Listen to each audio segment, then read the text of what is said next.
Glória a Deus. Deixa a luz acesa para mim hoje. Quero isso, glória a Deus. A modo raiz. Quanto tempo que eu não prego com a luz assim tão acesa. Gente, eu queria pedir a tua oração. A Bíblia fala que há tempo para todo propósito debaixo dos céus e da terra. Quando nós assumimos a igreja, eu tinha já lançado 6 livros. Mas era um tempo de parar, era um tempo de dar um passo atrás, era um tempo de focar intensamente nos primeiros anos, implantação da igreja. E da minha internação para cá, o Espírito Santo falou para mim, é um novo tempo, volta a escrever. E eu aproveitei todas as oportunidades, os tempinhos que eu tenho, e eu comecei a escrever. Já mandei hoje para o rapaz que cuida dos meus projetos editoriais, e eu queria orar, mas também queria gerar uma expectativa no teu coração. Primeiro livro que a gente está trabalhando, aqui está o esboço. Como é que eu faço?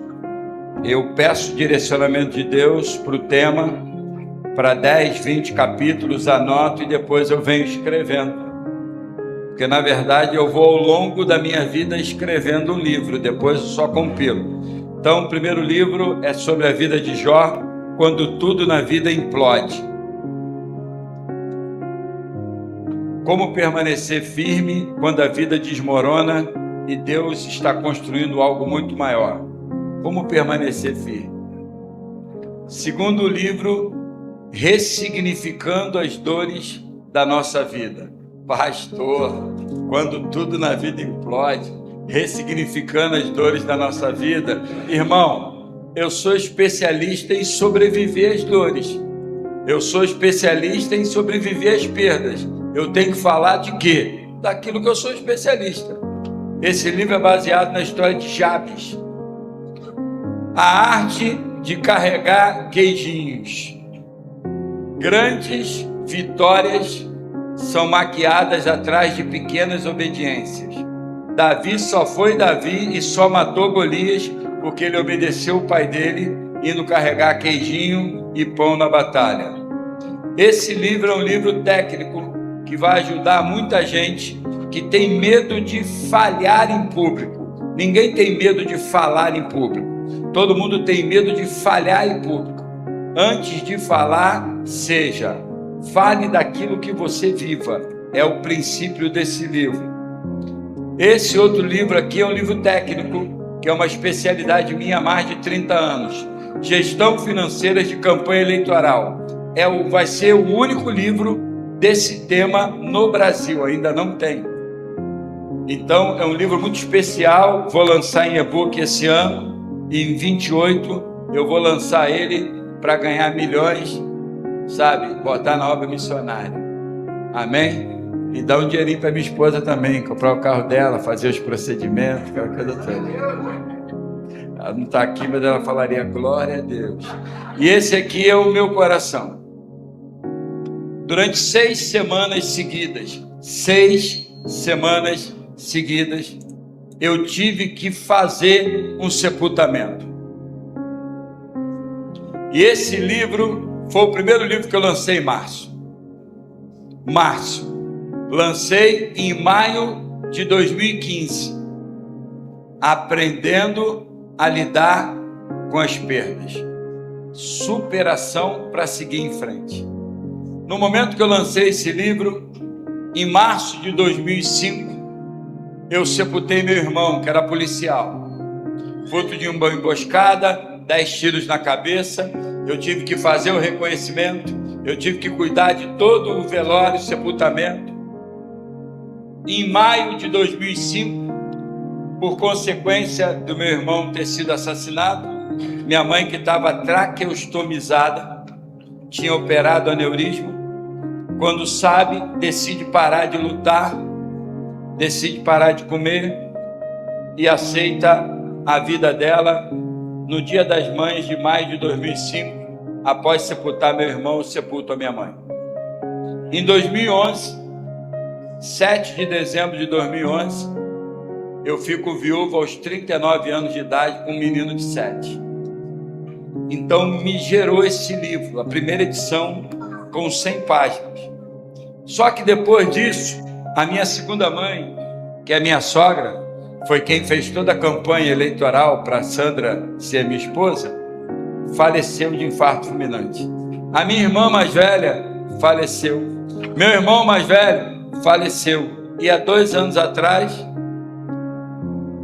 atacada final, meu genro, que era como um filho, único namorado da minha filha, que está tocando guitarra, falece.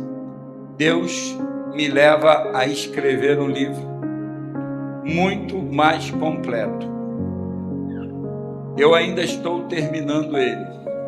Eu ainda preciso escrever 40 dias de reconstrução. O que é isso?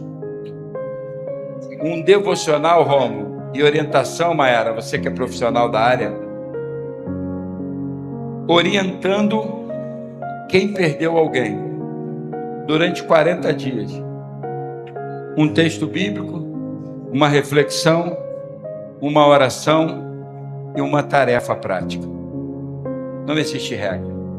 Então, eu quero orar com você. Vem cá, supervisor Rômulo. Quero consagrar a ti, a Deus, para que seja um instrumento dele, para que seja a mão dele. Hoje, com o digital, a gente não tem limite. Esse livro, ele vai ser escrito e eu tenho um objetivo. Uma parte da renda dele ser para aplicação de novas igrejas e uma parte desses livros serem doados. Eu vou viver de cemitério em cemitério, dando esse livro para quem perdeu alguém, para quem precisa de uma palavra de consolo. Amém?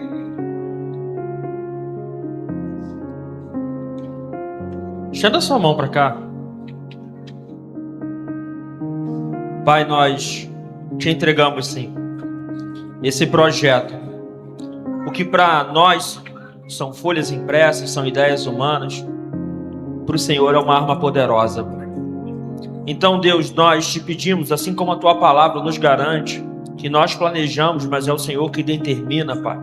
Que o Senhor assine esse projeto, Pai. Porque, Deus, o Senhor colocando a mão, nós temos a certeza que tudo que está escrito aqui virará a palavra do Senhor. E sendo tua palavra, vai trazer vida, vai trazer transformação, vai trazer salvação, vai trazer conforto, alívio. Ó Deus, nós vemos, Senhor, aquilo que o Senhor pode fazer e nós cremos que os recursos garantidos por estes livros, Senhor, vão financiar a tua obra. Mas mais do que o recurso, nós cremos que cada palavra pode trazer vida, pode resgatar sonhos, pode organizar aquilo que está desorganizado, Pai. E por isso te pedimos, Senhor, vá à frente, Pai. Ó Deus, já separa quem vai ler, já separa, Senhor, quem vai publicar, já separa, Senhor, quem vai falar, quem vai presentear, porque, Deus, isso aqui precisa ser uma ferramenta nas suas mãos, Pai. Ó Deus, porque nós cremos que o Senhor pode usar cada literatura para falar o coração daquele, Senhor, que precisa. Assim nós consagramos esse material na tua presença, apresentamos ao Senhor esse projeto como igreja do Senhor, no nome de Jesus, amém, Deus. Queridos, eu não sei quantos anos você tem. Quem tem acima de 20 anos aqui, levanta a mão. Acima de 30, já diminuiu. Acima de 40, eita, diminuiu mais ainda. Acima de 50, deixa eu te dar o primeiro ouro. Se tu tem acima de 40 anos, começa a usufruir mais da sua vida. Por quê? Quem tem acima de 40 anos tem mais passado do que futuro.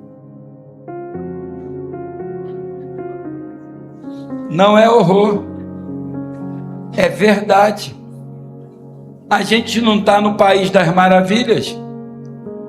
Quem tem acima de 40 não dá para poder ficar brigando pelo título de líder do coral. Quem tem acima de 40 não aceita estar mais em discussões de egos inflados. Quem está acima de 40 já participou de diversas reuniões em que falou para se ouvir. Quem está acima de 40 já teve momentos em que a pessoa pergunta: alguém tem uma pergunta? Levanta a mão. Não, não é uma pergunta não, eu só queria colocar alguma coisa. Ele perguntou uma pergunta. Ele não perguntou se queria colocar alguma coisa. Existe um poema chamado O Valioso Tempo dos Maduros. E esse poema, ele fala que, o autor fala: contei os meus dias, é como se você tivesse, eu vou falar de uma fruta que eu gosto muito e ela é barata, porque ela tem no quintal da minha casa, jabuticaba. Ele fala cereja, mas eu vou falar jabuticaba. É como se você recebesse uma bandejona de jabuticaba, desse tamanho aqui. E tu começa a chupar jabuticaba desenfreadamente. Daqui a pouco, quando tu para e vê que tem pouca jabuticaba e que vai acabar, tu começa a saborear cada jabuticaba uma a uma. Quem é maduro valoriza um pouco mais a vida, ou deveria valorizar um pouco mais a vida. O que tem a ver com a mensagem, pastor? O título da mensagem é: bota na minha conta. Quem tem acima de 40 viveu antigamente, quando tinha o armazém no bairro, amém ou não amém?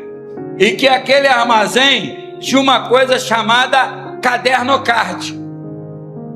Você já ouviu falar no cadernocard? Cadernocard era um cartão que o dono do armazém tinha no bairro, que tu ia lá, me dá isso, daquilo, daquilo, ele anotava lá no cadernocard e tu falava: bota na minha conta. Era assim ou não era? Era assim que funcionava. E eu lembro que minha mãe falava: vai lá, meu filho, e pede para botar na minha conta. Foi evoluindo.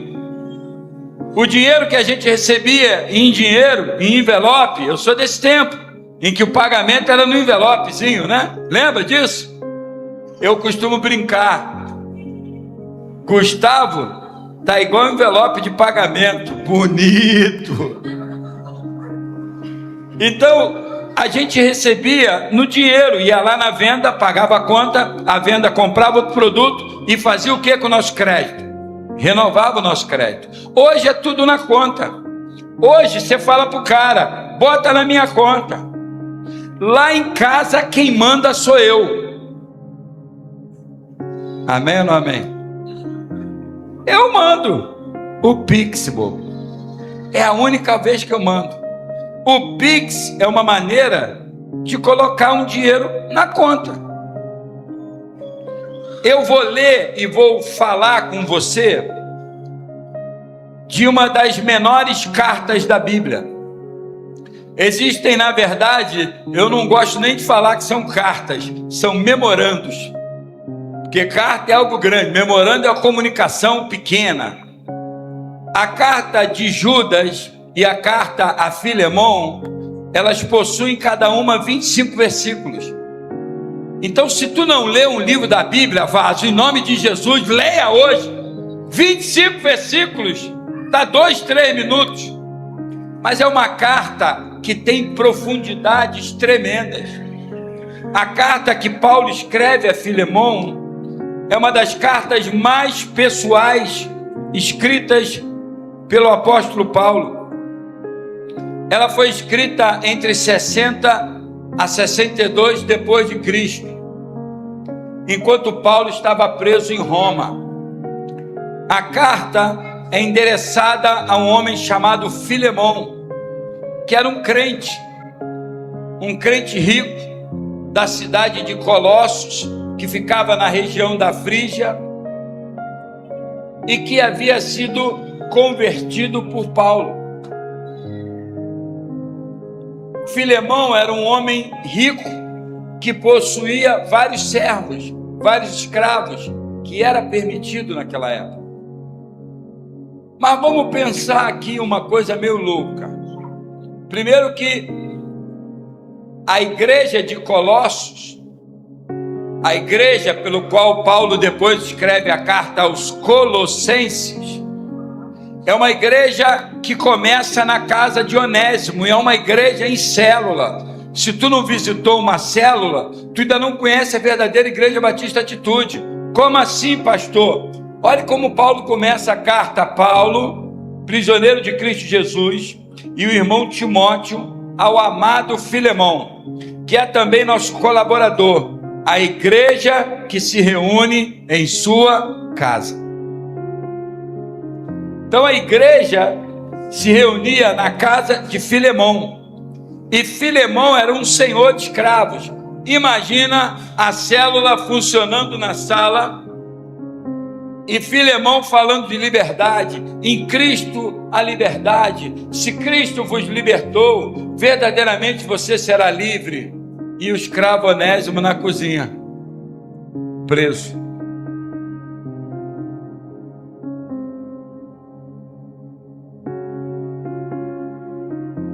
O Onésimo, carinhosamente chamado por mim de Nezinho, grava esse nome, Nezinho.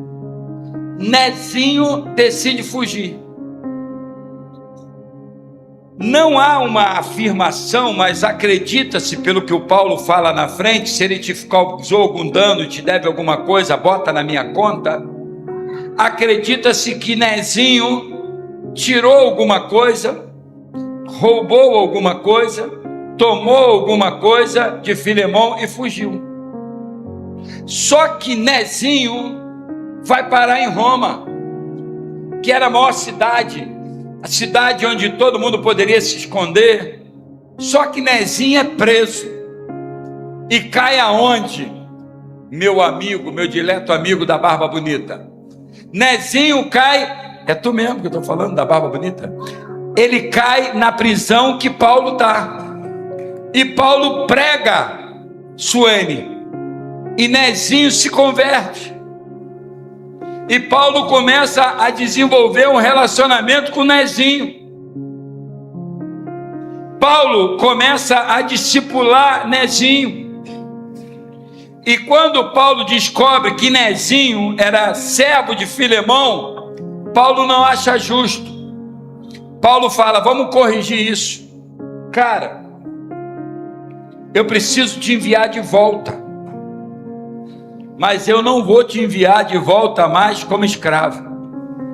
Agora, Nezinho, eu vou te enviar como irmão em Cristo. Essa carta é um retrato poderoso da graça restauradora do Evangelho. Essa carta é um lembrete de que o amor e o perdão são as marcas do verdadeiro discípulo de Cristo. Quando você fizer a membresia, na membresia eu vou te ensinar 5 coisas: missão, visão, valores, o que nós acreditamos e estratégia IBA. Na missão da atitude eu vou te ensinar a nossa missão. Missão é para o que você foi criado. Toda empresa tem uma missão. Missão é qual o objetivo, para que você foi criado. A nossa missão é transformar pessoas em verdadeiros discípulos de Jesus, que glorifiquem a Deus em tudo o que fazem. A nossa missão é transformar pessoas em quê? Verdadeiros discípulos de Jesus. E eu dou aula há 5 anos de membresia, e essa frase me deixa triste, porque ela é uma verdade. Se nós temos a missão de transformar pessoas em verdadeiros discípulos, o que eu posso analisar, meu dileto amigo? Se eu preciso falar que a missão da nossa igreja é transformar em verdadeiros, é porque existem falsos.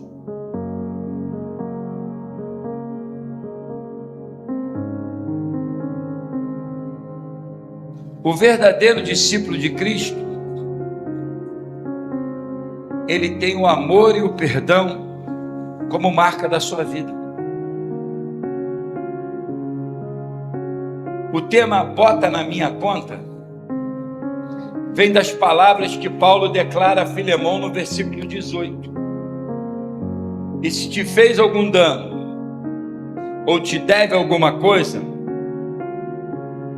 coloca isso na minha conta. Aqui nós vemos uma sombra do Evangelho. Como assim, pastor? Paulo fala: se te deve alguma coisa, coloca na minha conta.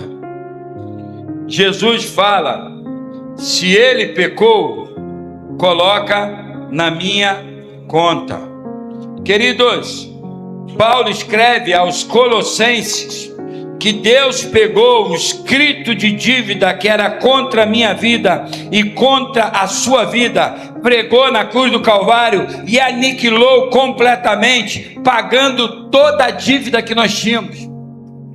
A reconciliação em Jesus perdoa os nossos pecados do passado, do presente e do futuro. Não existe nada mais poderoso do que a graça de Deus. E o que eu aprendo nesse texto? Eu quero tratar com você 6 coisas. A primeira coisa é uma pergunta matadora: qual é a marca da sua vida? Se você perguntasse para 10 pessoas, dizendo para ela não precisa se identificar, se fizesse um Google Forms, um formulário do Google, escolhesse 10 pessoas e mandasse para ela sem precisar se identificar, e a primeira pergunta é: qual é a marca da minha vida? Quando você olha para mim, o que você vê? Qual é a Bíblia que você lê através da minha vida? Porque tem pessoas que a única Bíblia que lê é a Bíblia da nossa vida. O que as pessoas estão vendo? Qual é a marca da sua vida? Cara, de Filemão era fácil. Paulo registra no versículo 5: porque ouço do teu amor e da fé que tens para com o Senhor Jesus e para com todos os santos. Qual era a marca de Filemão? Filemão era tão latente a marca dele, porque, meu irmão, vou falar uma verdade para você. Para falar mal, irmão, é mole. 35 anos montando campanha, trabalhando com mandato. Desconstruir era fácil pra caramba. Porque falar mal é mole. Sim ou não? Encontrar defeito é mole. Agora, elogiar alguém, tem que ser algo muito latente. E Paulo fala: ouço acerca do teu amor e da tua fé. Só que o que Paulo fala é algo que me chama atenção. Porque Paulo não fala: eu ouço do teu amor para aqueles que você gosta. Eu ouço do teu amor para com a tua família. Eu ouço do teu amor para aqueles que te agradam. Não, Paulo fala: eu ouço do teu amor para com todos.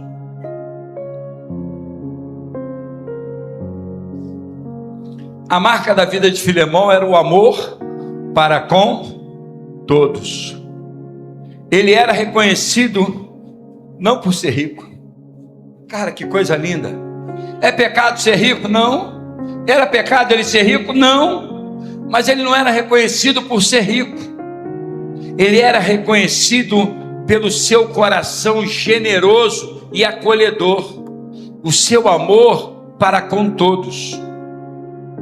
Paulo destaca que a fé de Filemão não era apenas teórica, ela se manifestava em boas obras e em hospitalidade. A pergunta que o Espírito Santo faz hoje é: qual é a marca da sua vida? É o amor ou é o orgulho? Qual é a marca da sua vida? É o perdão ou ressentimento? Não. Se eu for pedir ajuda, vai todo mundo saber que eu estou precisando de ajuda. Orgulhoso. Não. Quem dá muito não fica com nada. Vou dar meu dízimo não.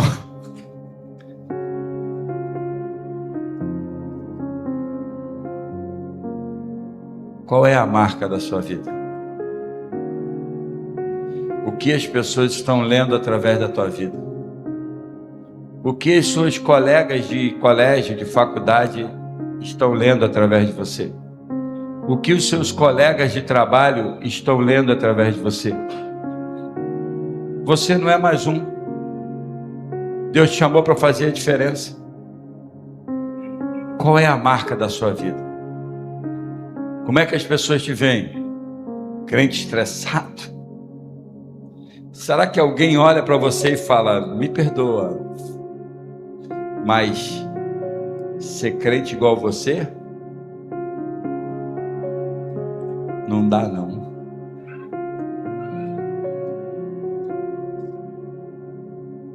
O mundo será conhecido, ou melhor, o mundo será convencido do Evangelho, não através dos lindos discursos.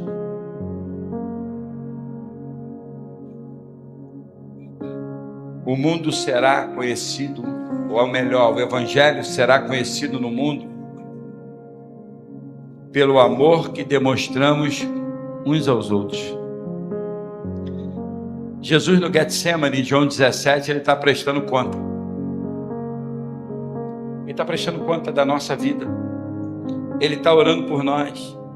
Pai, oro por aqueles que hão de crer em mim. Ele orou por nós lá no Getsemane. E ele faz uma oração que é algo muito desafiador, porque ele fala que eles sejam um, para que eles vivam em unidade, para que eles amem uns aos outros, para que eles amem todos os santos. Porque, Pai, se eles forem um, o mundo vai reconhecer que o Senhor me enviou. Ei, querido, quando não vivemos em unidade, quando nos perdemos no orgulho, no ressentimento, o mundo olha e fala, ei, é isso que você quer que eu seja? É essa igreja que você quer que eu seja? É ruim. Estou fora. Segunda coisa que eu aprendo nesse texto: tudo que é conquistado no amor se mantém no amor. 2 Coríntios 5,14 fala que o amor de Cristo nos constrange. 2 Coríntios 5,17 fala que aquele que está em Cristo, nova criatura é, as coisas velhas já passaram, eis que tudo se fez novo. Cara, será que a gente vai continuar vivendo anos e anos com os mesmos problemas, com as mesmas guerras, com as mesmas lutas, desculpa, com o mesmo orgulho ferido, acumulando ressentimentos? Ou a gente vai olhar para Cristo e falar, eu preciso mudar nisso?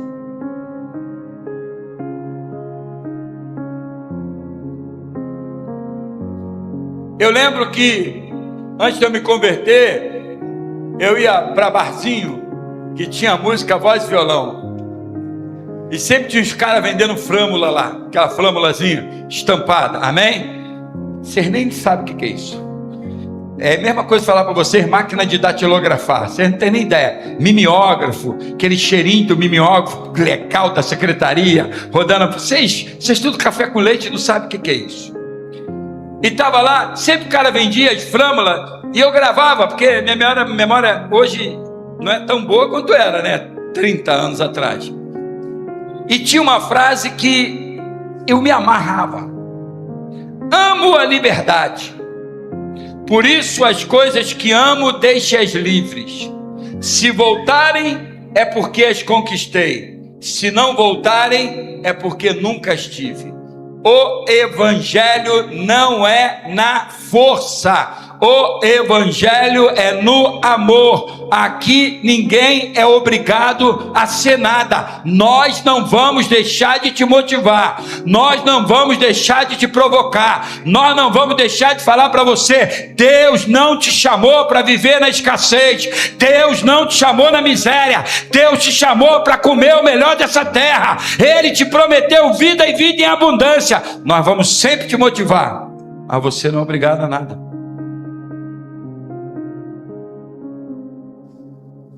Paulo escreve a Filemão com autoridade apostólica, mas movido pelo amor.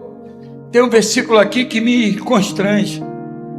Ele poderia ordenar, mas preferiu pedir com ternura. O que nasce do amor se mantém pelo amor. Se a fé é o alicerce, o amor é o cimento que mantém a construção de pé. Relacionamentos, ministérios e igrejas firmes permanecem firmes quando são sustentadas pelo amor. Posso te dar 3 conselhos para a tua vida? Não imponha, inspire pessoas. É muito mais fácil impor. É muito mais fácil usar autoridade no filho. Filho, não faz isso. Por quê, papai? Porque eu falei para não fazer e tu não vai fazer. Resolveu o problema? Criou mais um. Gatilho da curiosidade. Filho, não faz isso. Por quê, papai? Vem cá, deixa eu te falar. Você precisa ter regra. Você precisa de tempo para poder brincar aí no joguinho. Precisa de tempo para estudar, para ler a Bíblia, para orar. Sabe por quê, filho? Hoje tu está pequenininho. Tu não tem nem ideia do que isso pode te ocasionar no futuro. Queridos, a gente tem um trabalho aqui que é maravilhoso. A gente vai melhorar a estrutura. Vamos fazer golzinho, vamos marcar quadra da nosso estacionamento aqui, né? Eu tenho hora que eu fico com raiva, sabe por quê? A minha neta vai fazer 9 anos e ela estuda em Queimados. E geralmente eu tenho que estar aqui antes do culto. Eu não consigo trazer a Lulu para embaixadores e mensageiros do rei. E eu vejo um montão de pai que deveria trazer os filhos para embaixador e mensageiro do rei, para aprender a palavra, para aprender disciplina, e não traz. A criança precisa conviver no meio para aprender, para ser desafiada, para ser inspirada. Ei, querido, palavra convence, mas exemplo arrasta. 1 grama de exemplo vale mais que 10 toneladas de palavra. Não adianta falar para o teu filho: faz o que eu falo, mas não faz o que eu faço. Ele segue exemplo.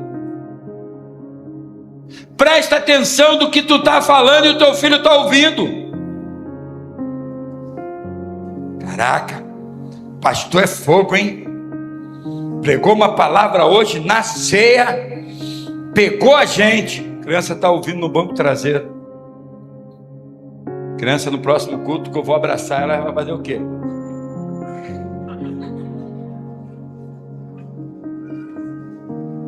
Meu líder nunca sai com a família. Aí quando o líder pede uma coisa, resolve sair com a família. Nós não estamos saindo porque o meu líder pediu para mim fazer. A criança vai olhar para o líder e falar: tu tem cara de Bin Laden, tu tá com essa barba aí de... Cuidado com o que você fala. Não imponha, inspire. Não cobre, compreenda.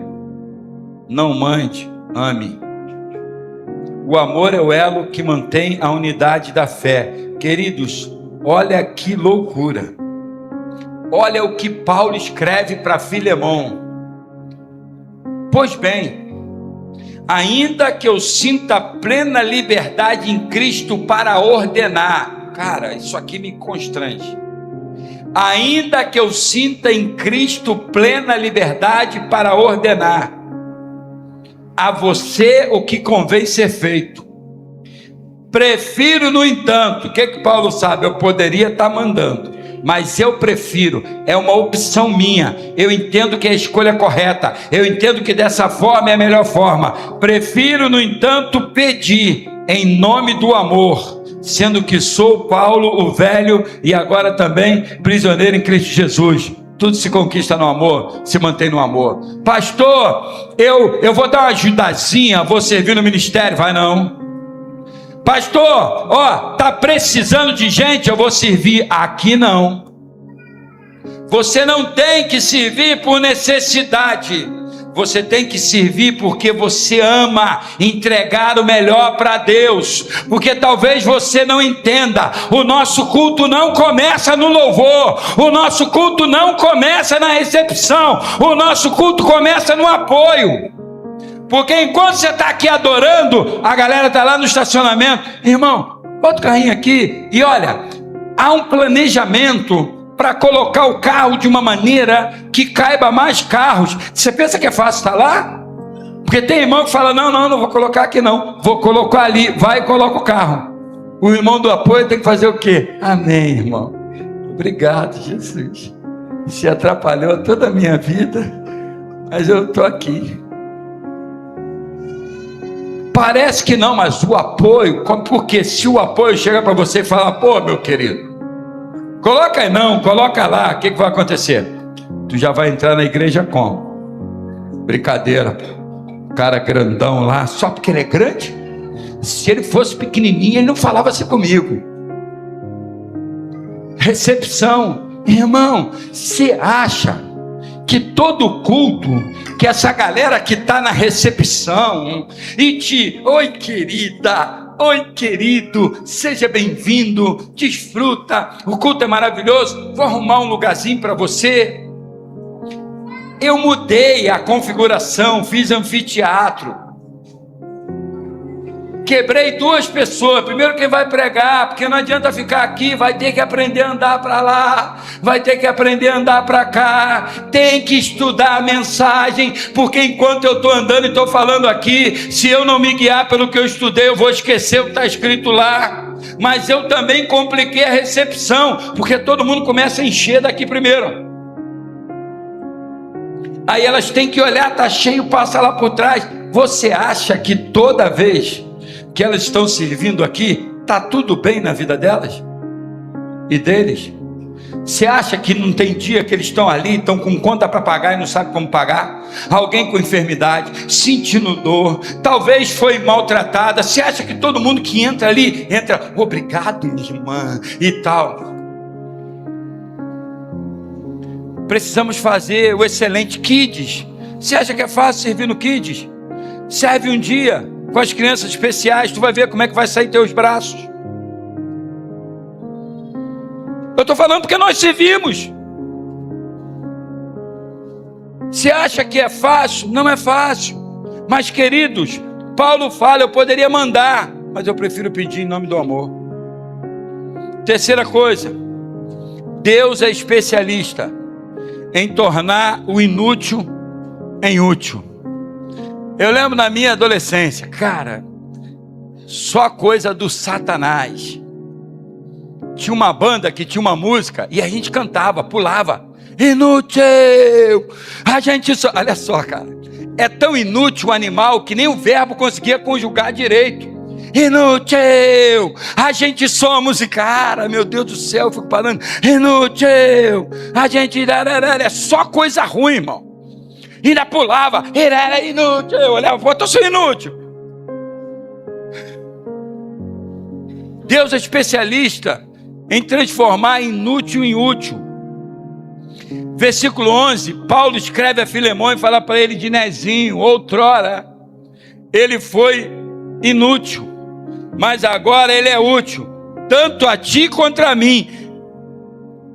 Paulo está falando para Filemão, se tu não quiser Nezinho, eu quero, hein? Se tu acha que ele continua inútil, eu acho que ele não é inútil mais não, ele foi, mas agora ele não é mais. A palavra onésimo significa literalmente útil. Só que as escolhas de Onésimo levaram a ele a se tornar inútil. Mas quando Onésimo encontrou Cristo, descobriu seu verdadeiro propósito. Deus é especialista em mudar identidades. Ele transforma o que era fracasso em testemunha, o que era vergonha em vitória. Talvez você se sinta como Onésimo, alguém que falhou, fugiu, se escondeu, mas hoje o Senhor te diz: eu posso te tornar novamente útil, eu posso restaurar o que foi perdido na tua vida. Quarta coisa que eu aprendo desse texto: Deus deseja que tudo o que fazemos seja de livre vontade, não por obrigação. Primeiro Paulo fala para ele: eu poderia te mandar, mas eu prefiro te pedir. E depois ele completa: para que o teu benefício não seja como por força, mas de livre vontade. Deus quer que a gente o ame pelo que Ele é. Deus quer que a gente viva uma vida verdadeira, uma vida devota pelo que Ele é, de nossa vontade. Paulo respeita a liberdade de Filemão. Ele quer que o perdão venha do coração, não por pressão. Paulo até fala para Filemão: eu sei que você vai fazer muito mais do que eu estou te pedindo. No reino de Deus, a obediência verdadeira nasce da intimidade.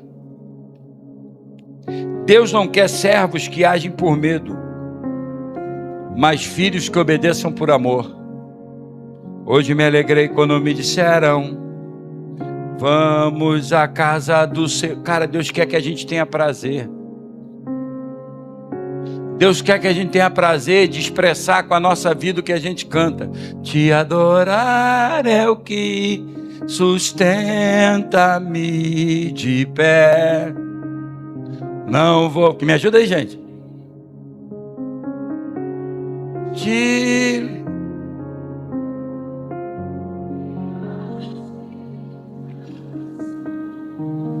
É mais que estratégia. Posso não ver?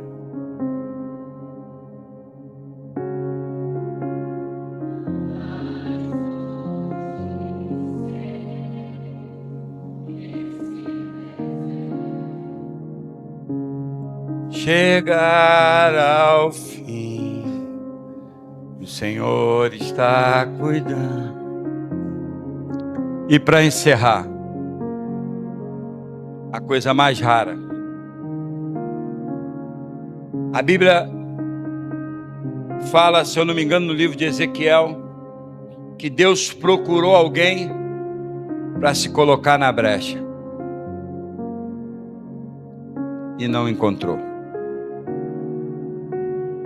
Se colocar na brecha é não condenar, é orar. Se colocar na brecha é olhar para o teu irmão e entender que ele é maior do que você. Se colocar na brecha é olhar para ele, que talvez tenha muito menos habilidades pessoais que você, mas entender que Deus não valoriza habilidade. Deus valoriza relacionamento, humildade, simplicidade. Paulo se coloca na brecha por Onésimo. Paulo dá uma declaração das mais lindas do Evangelho.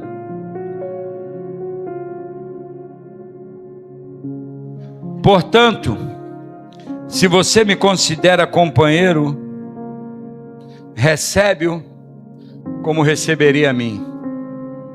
Uau! Hoje de manhã, quem estava aqui? Você vai ver depois nas mídias sociais.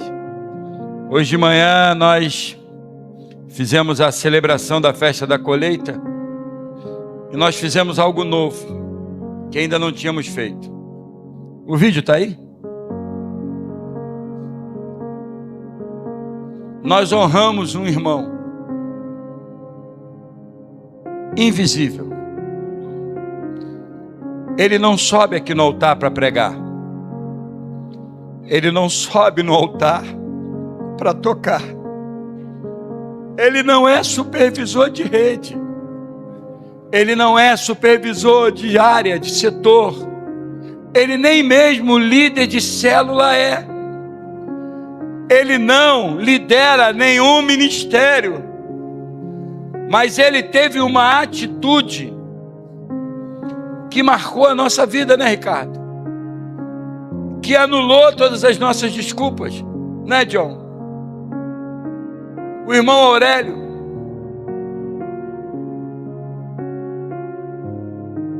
de repente, foi acometido de uma enfermidade e precisou amputar a sua perna. E eu fui visitá-lo. E ele me consolou. Colocou a perna mecânica, anda com andador ainda. E a gente estava aqui na obra. Tínhamos que entregar aqui, pronto para inaugurar, entregar o local. E eu estava naqueles momentos que a gente vive crises. Eu sei quantos membros eu tenho. Eu fui no sistema e baixei a quantidade de homens. Mais de 300 membros na igreja. Todo dia eu tinha que colocar no grupo, quase que me humilhando. Por favor, gente, você que tem uma disponibilidade, vem para cá ajudar. Marcamos um sábado, poucas pessoas. Confesso que o coração estava doendo. Deus, será que eu não estou inspirando esses homens?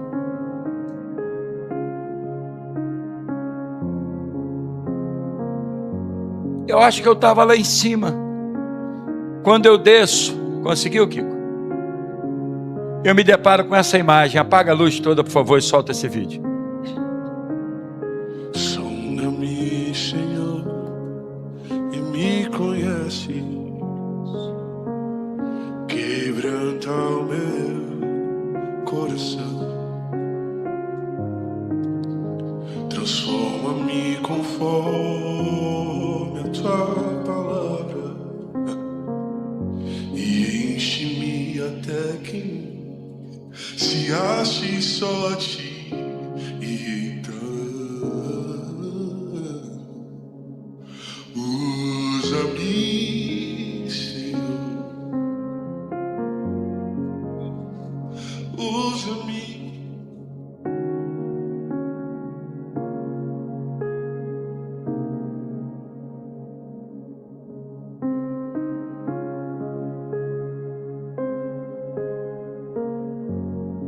Esse é o Evangelho.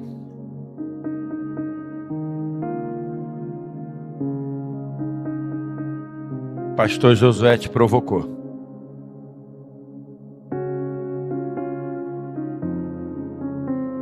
E o Aurélio te constrange. Só que ele não só fez a limpeza. Ele trouxe o lanche, né, Silvio? E teve uma hora que ele chegou para o Silvio, porque ele auxilia o Silvio no Embaixadores do Rei. Os filhos são frutos do Embaixadores do Rei, batizados no Embaixadores do Rei. Ele chega para mim e para o Silvio e fala: vocês vão almoçar lá em casa.